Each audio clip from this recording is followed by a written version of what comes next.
দুইয়ের দশকে এই গণতান্ত্রিক আন্দোলন আমরা দেখেছি, যেটা জন আন্দোলন নামে পরিচিত ছিল।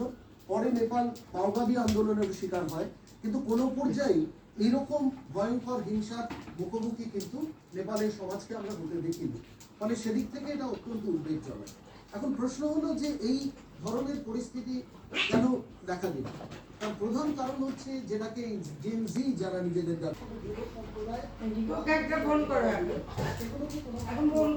তুমি বসো,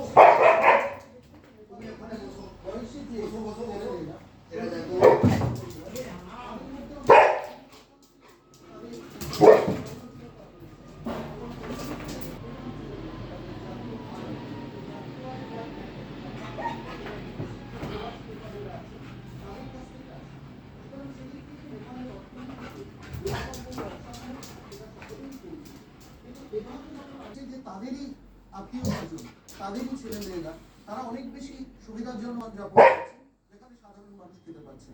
ফলে সেই জায়গায় আমরা দেখবো যে কতগুলো কাঠমান্ডুর কাছে ললিতপুরে, সেখানে রাস্তা দিয়ে যাচ্ছিল একটি বালিকা,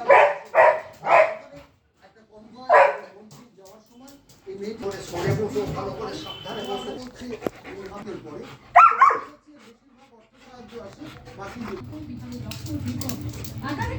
ছবিটা এই ছবি দার্জিলিংয়ের পানিতে সীমান্তে ওপারে নেপালের কাঁদিতে কিছু ট্রাক এদেশ থেকে আজকে সকালে কিছু ট্রাক ওপারে গেছে, কিছু ট্রাক ওপার থেকেও এসছে। তাদের পর থেকেই